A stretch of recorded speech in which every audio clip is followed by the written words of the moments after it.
मैं आपको एक बंगाल की डरावनी हॉरर स्टोरी सुनाता हूं जो रहस्य और सिहरन से भरी है। भूतहा हवेली।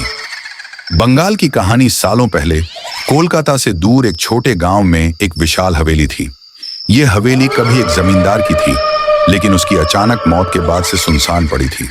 गांव वाले कहते थे कि उस हवेली से रात के समय अजीब आवाजें आती हैं, पायल की छन छन, रोने की चीखें और कभी कभी किसी औरत की हंसी। गांव के लोग दिन में भी हवेली के पास जाने से डरते थे।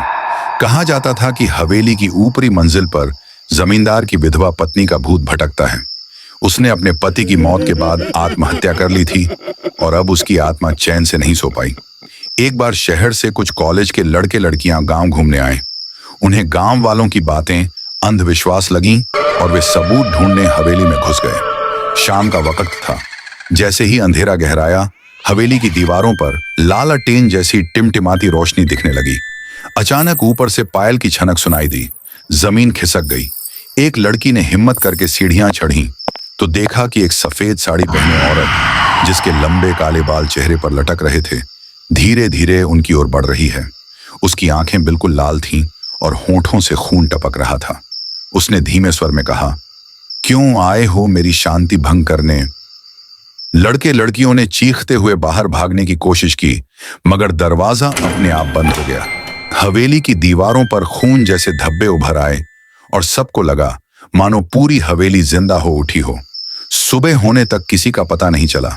गांव वालों ने कहा कि जो भी उस हवेली में रात गुजारने जाता है वह कभी वापस नहीं लौटता। आज भी वो हवेली खंडहर की तरह खड़ी है और लोग कहते हैं कि रात में वहां से औरत की सिसकियां और पायल की आवाजें साफ सुनाई देती हैं। क्या आप चाहेंगे कि मैं आपको इस कहानी का दूसरा भाग भी लिखूं, जिसमें पता चले कि उन कॉलेज स्टूडेंट्स के साथ असल में क्या हुआ? ठीक है, अब सुनिए इस बंगाल हॉरर स्टोरी का दूसरा भाग, भूतहा हवेली। दूसरा भाग सुबह होने पर गांव वाले हवेली के बाहर इकट्ठा हुए। दरवाजा बंद था, लेकिन भीतर से कराहने और चीखने की हल्की आवाजें आ रही थीं। कुछ बहादुर लोग डरते डरते दरवाजा तोड़कर अंदर घुसे, लेकिन वहां न लड़के लड़कियां थे और न ही कोई निशान। फर्श पर केवल टूटी हुई मोबाइल स्क्रीन, कुछ खून के छींटे और दीवारों पर नाखूनों के गहरे निशान थे। गांव के बुजुर्ग ने कहा, यह हवेली आत्माओं का घर है।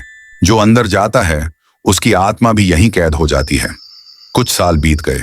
एक दिन उन्हीं कॉलेज स्टूडेंट्स में से एक लड़का अचानक गांव के कुएं के पास दिखा। उसके कपड़े फटे हुए थे, चेहरा पीला और आंखें बिल्कुल खाली। गांव वालों ने उसे पकड़कर पूछा, बाकी लोग कहाँ हैं? लड़के ने धीमी आवाज में कहा, वो सब हवेली में हैं। वो हमें छोड़ती नहीं। वो कहती है हमारी आत्माएं अब उसकी हैं। इतना कहकर वह जोर से चीखा और अचानक वहीं गिर पड़ा। जब लोग उसे उठाने गए तो उन्होंने देखा कि उसकी सांसें बंद हो चुकी थीं।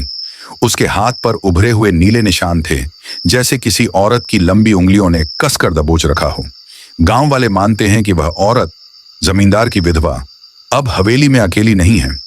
उन कॉलेज स्टूडेंट्स की आत्माएं भी वहां फंसी हुई हैं। रात को अगर कोई हवेली के पास से गुजरता है तो उसे हंसने रोने की आवाजें, मोबाइल की घंटी और किसी के मदद के लिए चिल्लाने की चीखें सुनाई देती हैं। क्या आप चाहेंगे कि मैं इस कहानी का तीसरा और आखिरी भाग भी लिखूं, जिसमें कोई उस हवेली का रहस्य सुलझाने की कोशिश करता है?